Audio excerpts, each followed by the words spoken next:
Ah, ai, ai, ai. Qual que você acha que é o assunto do vídeo de hoje, hein? Qual que você acha? Eu acredito de verdade na lei do retorno.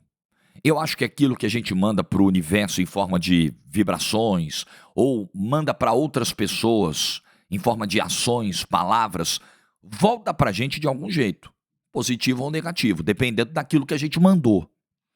Então é o que está acontecendo com os clubes do futebol brasileiro. Os clubes que votaram de maneira unânime pela manutenção do atual estado de coisas, agora sofrem as consequências dos votos que deram. Quando você vota num presidente ruim, num governador ruim, num prefeito ruim, prefeito, geralmente você sente o efeito mais imediato, né? Porque está cuidando ali da cidade, né? Da tua rua, do teu bairro. Quando você vota num candidato ruim, você sofre. Você sofre as consequências disso.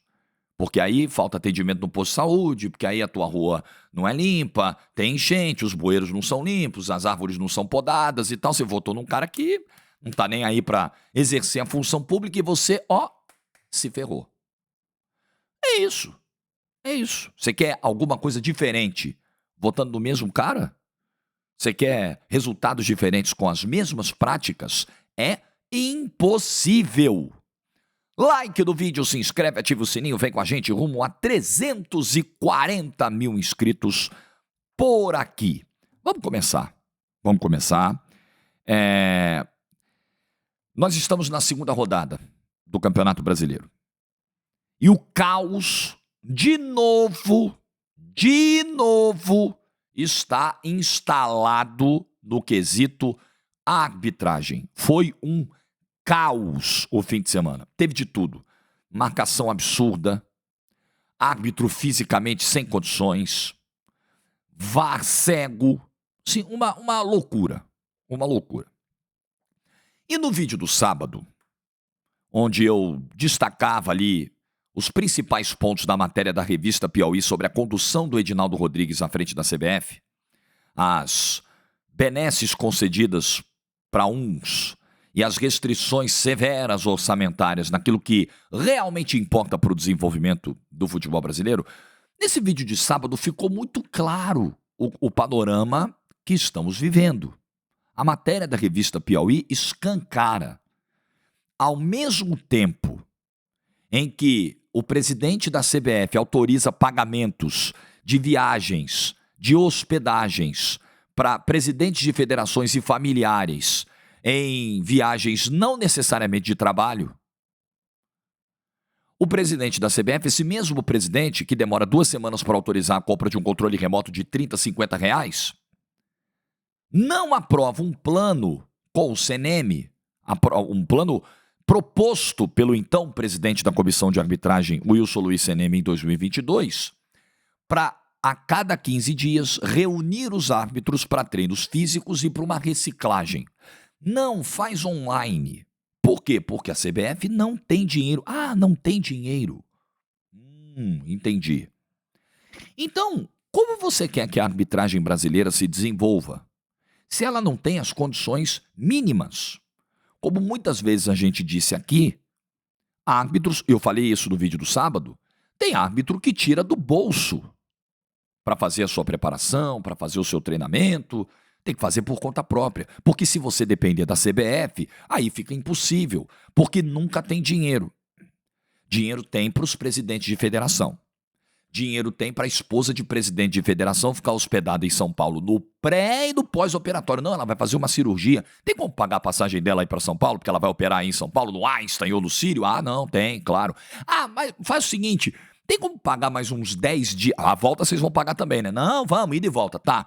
Tem como pagar a hospedagem também? Tem, claro. E vocês voltam quando? Ah, não, peraí, depois da cirurgia tem mais uns 10 dias de pós-operatório que ela tem que retornar no médico. Vocês podem pagar também essa hospedagem estendida? Claro! Temos dinheiro! Aí o dinheiro aparece. Agora, na hora de investir na arbitragem, não tem. Não tem. Por quê? Aí você acha que o desempenho dos árbitros vai ser satisfatório? Você acha que nós vamos ter uma arbitragem de primeiro mundo? Não vamos. O seu Edinaldo tem a cara de pau de dizer, não, faz online. Ontem, o Guilherme Ferreira, diretor do esporte, deu uma entrevista super indignado. Já vou entrando nos lances aqui, né? Deu uma entrevista super indignado, né, com o erro do Bruno Arleu e do VAR, no pênalti que deu a vitória ao Palmeiras dentro da Ilha do Retiro e tudo mais. E aí ele defendeu o presidente da CBF, Edinaldo Rodrigues. Ele vai para uma coletiva, aí me desculpe, ô Guilherme, me desculpe. Ele vai para uma coletiva, ele é o vice de futebol do esporte.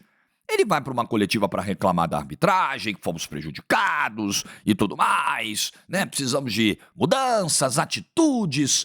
Mas o presidente Edinaldo está fazendo a parte dele, é um homem bem intencionado. Peraí, ô Guilherme. Peraí, quer dizer que você atacou todo mundo e poupou o principal responsável. Porque faz o seguinte, ô Guilherme, você deveria ter seguido, você e os seus pares no esporte, deveriam ter seguido a lógica do Edinaldo, porque olha o esforço que vocês fizeram para contratar. O esporte fez uma janela muito interessante para a temporada. O esporte trouxe o Pepa, trouxe um técnico português. Pela lógica do Edinaldo, ô Guilherme, vocês não deveriam ter tido esse gasto todo de trazer o Pepa para o Recife e tal. Ele podia treinar online. Se a arbitragem pode trabalhar online, pode treinar online, você tinha que ter contratado, e você defende esse projeto tocado pelo Edinaldo, você aplaude, você faz questão de pagar pedágio pro presidente da CBF, pagar pau pro presidente da CBF. Então você deveria seguir a mesma lógica. Contrata um treinador e ele treina o time online. Funciona, não funciona? Na arbitragem não está funcionando? Então, desculpa, eu acho lamentável. Eu acho as reclamações pós-jogo todas lamentáveis, porque, insisto, repito e mantenho o que estou dizendo. Mantenho. E quero ver qual presidente e dirigente de clube de Série A vai me desmentir. Vai ter a coragem de debater sobre isso comigo. Eu mantenho. Todos vocês, todos, não é só o Guilherme do esporte, não. Para não achar que a crítica está direcionada apenas a ele. Todos vocês, presidentes e dirigentes de clubes, que vão para a entrevista coletiva depois do jogo reclamar, esbravejar contra a arbitragem, estão jogando para a galera, estão mexendo com o sentimento do torcedor que está revoltado, que está indignado, sabendo que isso não tem efeito prático nenhum e votando no mesmo presidente da CBF. Então o que vocês fazem é teatro. Teatro! E desafio qualquer um a debater sobre isso comigo. Porque o que adianta? O que adianta você esbravejar contra a arbitragem? Você votou no Edinaldo, porra! Você votou no Edinaldo! Todos vocês votaram. Senhores e senhoras, todos! Aí você quer o quê? Que nível de arbitragem que você quer? Primeiro mundo? Premier League? Vocês estão loucos? Então vocês são os culpados disso. A gente tem que falar isso toda semana. Eu vou falar nas 38 rodadas do Campeonato Brasileiro. Eu assumi esse compromisso comigo. Não é só com o meu público, não. É comigo. É com a minha consciência. Toda rodada, seja o clube que for. Primeira rodada foi o Bahia. Segunda rodada foi o Sport. Foi o Cruzeiro. E por aí vai. Falarei. Foi o São Paulo. Falarei em todas as rodadas. É mesmo? Você foi prejudicado? Deixa eu te lembrar um negócio. Você votou no Edinaldo. Você apoiou esse incompetente no cargo até 2030 e possivelmente até 2034. Você votou no Edinaldo. Eu ouço uma conversa que é assim. Ah, Jorge, também os clubes temem represálias. Os clubes vão no Edinaldo porque sabem que serão perseguidos se não forem no Edinaldo Rodrigues. Então, a lógica dessas pessoas é a seguinte. Potências do futebol brasileiro, como um Corinthians, um Flamengo, um Santos, um Cruzeiro e outros, e todos os outros grandes clubes do futebol brasileiro, são menores do que Edinaldo Rodrigues. Não tem força suficiente para derrubar um presidente incompetente. Serão aniquilados. Nós estamos falando do homem mais poderoso do mundo, então. Quem é o Donald Trump? Quem é o presidente dos Estados Unidos perto do Edinaldo? Quem é o Putin, presidente da Rússia? Quem é o Macron? Os líderes mundiais? Quem são eles? Perto de Edinaldo Rodrigues, desta figura soberana no mundo, na humanidade. E os clubes não podem se unir para derrubar jamais, porque eles não têm força. Quem é forte é o Edinaldo, quem é brabão é o Edinaldo. Ah, o Fluminense é desse tamanho, o Flamengo é desse tamanho. Perto do Edinaldo, não é nada. O Palmeiras, o São Paulo é desse tamanho. Grande é o Edinaldo. Ah, meu amigo, eu não compro essa. Eu não vou engolir passivamente isso aí. Desculpa. Quer engolir? Beleza. Quer achar que o seu clube sempre é coitadinho? Que o seu dirigente é sempre coitadinho? Você tá com pena? Ele não tem pena de você na hora de votar no Edinaldo. O presidente do seu clube não tem pena de você, torcedor que vai pra arquibancada e vê o seu time ser sacaneado pela arbitragem, ser prejudicado pela arbitragem. Mas ele vai lá e vota no Edinaldo. Ele não tem pena nenhuma. Ele não tá nem aí pra você. Tá nem aí. Ele tá aí pro dele primeiro, tá? Então, o pênalti ontem, marcado a favor do Palmeiras em cima do Veiga, é um escândalo. Tem uma imagem que tá rodando, que ela pega com mais nitidez e aproximada a chegada do jogador do Sport. Ele toca primeiro na bola e depois ele firma o pé no chão. Ele se encosta no Veiga. Assim, é algo muito leve, e o Veiga força o contato. O Vitor Roque forçou o contato para cima do Arboleda. Então, como o futebol é um esporte de contato, os contatos vão acontecer.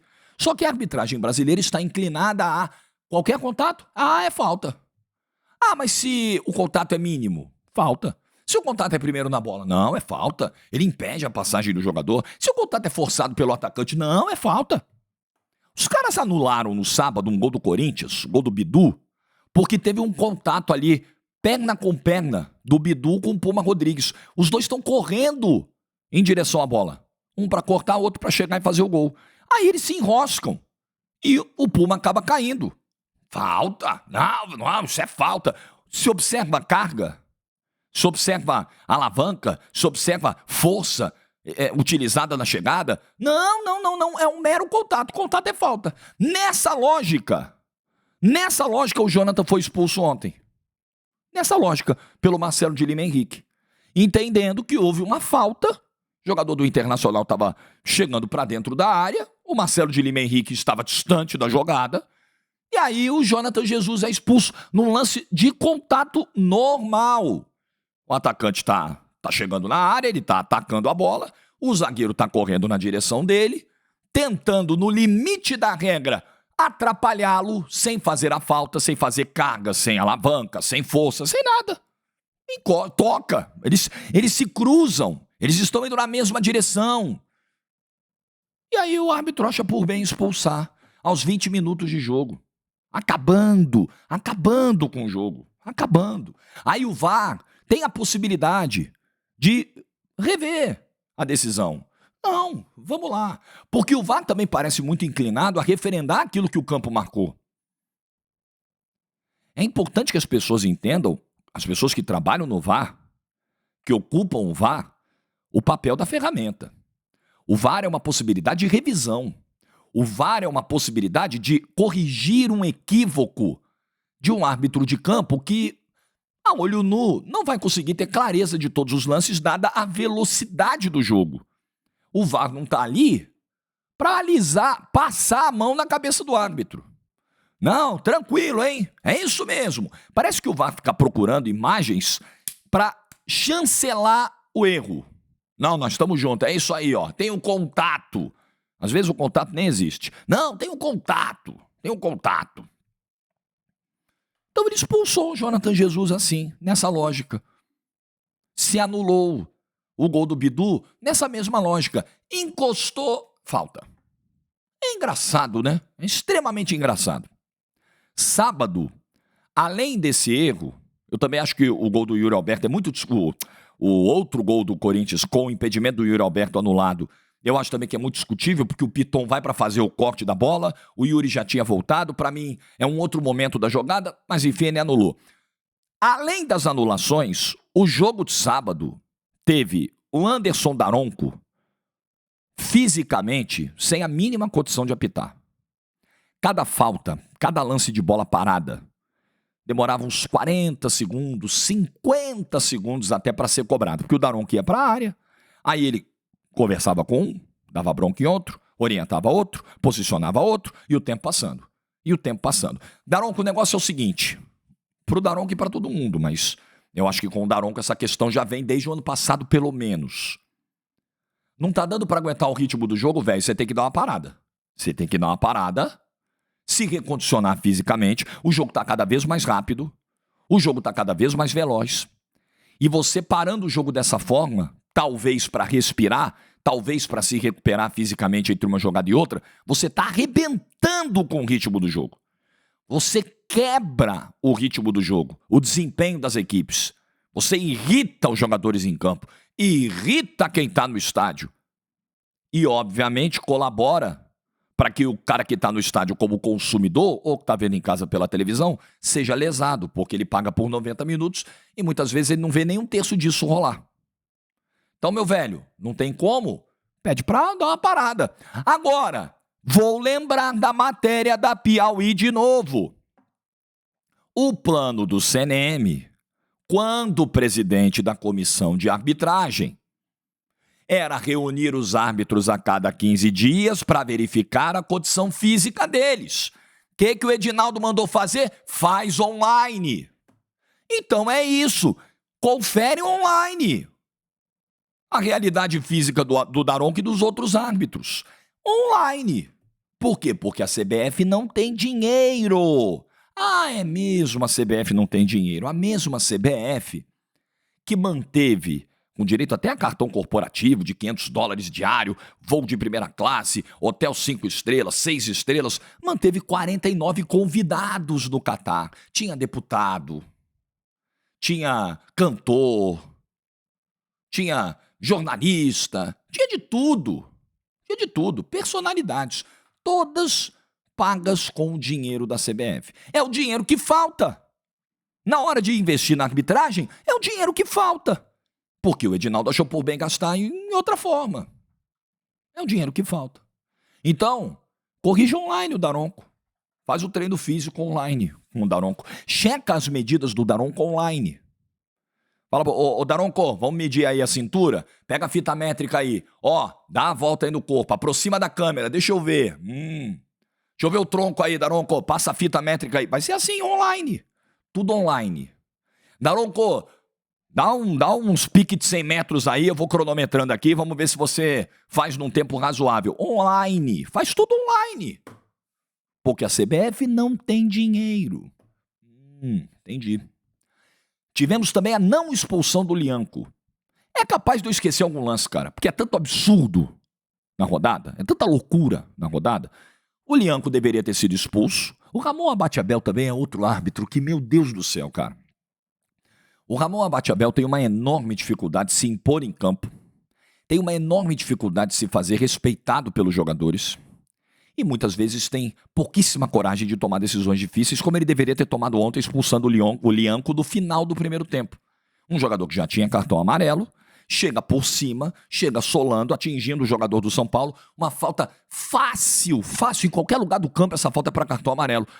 E ele não teve peito de expulsar. Aí o Zubeldia se revolta e é expulso. E eu tenho duas coisas para falar sobre isso aqui. Primeiro, eu entendo que o Zubeldia, como qualquer treinador, precisa ter esse equilíbrio, esse controle emocional, até porque muitas vezes isso passa para o campo. Então o líder nessa hora ele tem que, né? E ele não pode correr, por isso que muitas comissões técnicas terceirizam a reclamação. O auxiliar reclama, um reserva vai lá e reclama, justamente para proteger o árbitro, para proteger o treinador. Beleza, a gente perdeu o auxiliar, tudo bem. Não podemos perder o treinador na beira do campo. Então o Zubeldia tem essa dificuldade. É do jeitão Zubeldia. É da personalidade dele. É impetuosa a personalidade do Zubeldia. Agora vamos falar, vamos combinar? Também acho que ele não deveria ter sido expulso, que ele deveria ter segurado a onda, que ele não deveria ter continuado reclamando depois de tomar um cartão amarelo. Eu acho tudo isso. Mas ele tem absoluta razão na reclamação. A absoluta razão. E esse é o problema. Porque quando o Casares vota no Edinaldo, estoura do Zubeldia. História do torcedor que vai para a arquibancada e vê o time ser extremamente prejudicado. Imagina, né? O cara saiu de São Paulo. Com certeza teve São Paulino ontem no Mineirão nessa situação. O cara saiu de São Paulo, ou saiu do interior de Minas, ou saiu da Bahia, de um estado próximo, aí pegou estrada, ônibus e tal, pagou ingresso caro, foi pro estádio, viu o time dele ser prejudicado. E por que o time dele foi prejudicado? Porque a arbitragem no Brasil é péssima. Por que a arbitragem é péssima? Porque ela é mal preparada. Por que ela é mal preparada? Porque falta recurso. Por que falta recurso? Porque o Edinaldo prefere gastar com a esposa do presidente da federação que vai operar em São Paulo. Então, quando o Casares vota no Edinaldo, a bucha estoura em quem não tem nada com isso. O Zubeldia não tem nada com isso. E o trabalho dele foi prejudicado ontem. O torcedor do São Paulo não tem nada com isso. E foi prejudicado ontem, como foi o torcedor do Cruzeiro, como foi o torcedor do Sport e como serão outras torcidas nas próximas rodadas. Seu clube não foi ainda? Calma, relaxa, tá chegando. Tá chegando, fim de semana tem mais. Fim de semana será a vez do seu clube ser sacaneado. Fim de semana será a vez de você ir para a rede social falar: nossa, que absurdo! Será a sua vez. Será a sua vez. Todos votaram em Edinaldo Rodrigues. Todos são responsáveis por isso. Então me desculpe o seu Guilherme, eu fui até olhar se outros clubes tinham se posicionado de maneira dura contra a arbitragem, reclamando e tal, dirigentes ou perfis oficiais. Eu até agora só vi o Guilherme Faria lá do Sport. Me desculpe, eu não levo a sério. Pra mim entra por um ouvido e sai pelo outro. É só jogar pra galera e mexer com a emoção do torcedor, porque todos votaram no Edinaldo. E aliás, chegar numa coletiva e dizer: não, presidente Edinaldo, tipo, quase que absolvendo o Edinaldo, cara. Quase que absolvendo o Edinaldo. Tipo assim, o Edinaldo não tem culpa, hein? Pelo amor de Deus. Não falem do meu presidente, porque ele não tem nada com isso. A culpa é da comissão de arbitragem. É muito fácil. Joga a culpa só na comissão de arbitragem. Mas quem escolhe, quem monta a comissão de arbitragem, quem libera os recursos, quem autoriza os projetos, quem é o responsável pela comissão de arbitragem, ô Guilherme Faria? É a minha mãe? Não, é o Edinaldo. Então por que o Edinaldo vai ser poupado nessa hora? Qual o motivo de poupar o Edinaldo nessa hora? Então não dá pra levar a sério isso aqui. Isso aqui é piada. E pra fechar, eu nem ia falar disso, mas eu sou teimoso. Eu sou teimoso. Tem muita gente que vive de não contrariar a torcida, tá? Muita gente que... Esse eu acho que é um dos problemas do jornalismo segmentado. Eu acho o jornalismo segmentado, o jornalismo de clubes, esse jornalismo com uma pegada, uma linguagem mais torcedora, eu acho ele interessante, eu acho que ele tem espaço, eu não acho ele algo descartável, algo que a gente não deva respeitar. Não, eu consumo, inclusive.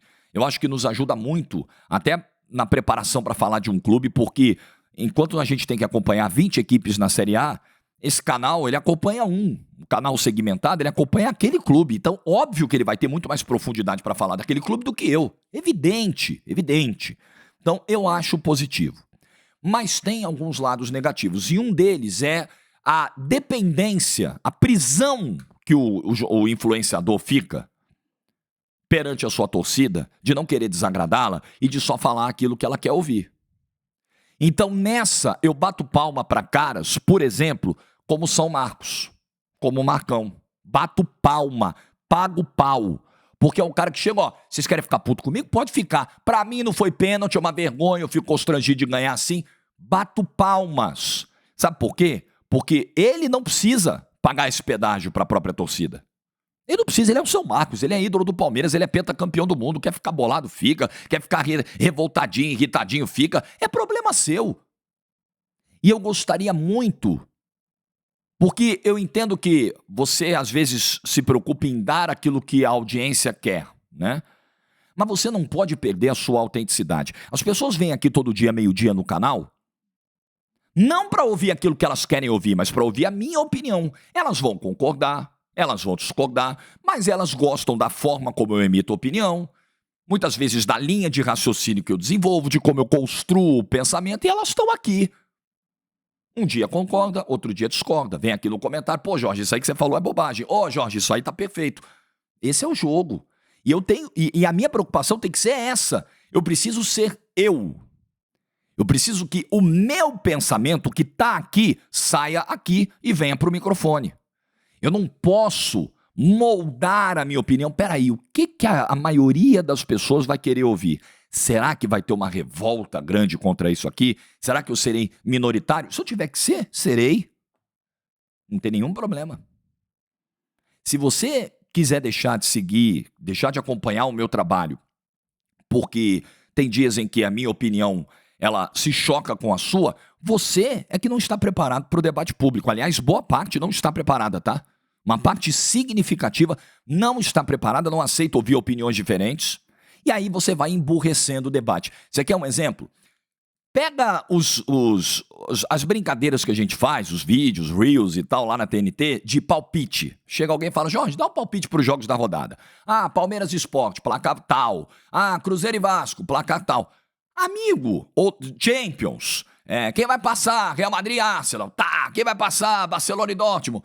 Um mero palpite. As pessoas ficam revoltadas, indignadas, arrancam. Eu dou risada. Eu juro pra você, eu dou risada. Eu falo, gente, olha o nível que nós estamos, cara. As pessoas se desesperam, se revoltam, xingam, né? Vão pro fígado, acelera o batimento cardíaco. Tem gente que deve parar no hospital por um mero palpite. Por quê? Porque aquele palpite diz que o clube dela vai perder. O que não garante nada, porque o meu palpite não tem influência nenhuma. Mas as pessoas têm a coragem de dizer que desrespeito, vocês estão desrespeitando o clube e tal, só por um mero palpite. É muita gente burra. Desculpa, é muita gente burra. E eu não tenho interesse de falar para idiota. É porque eu não consigo controlar, porque o canal é aberto, eu não tenho como filtrar. Eles vão chegar.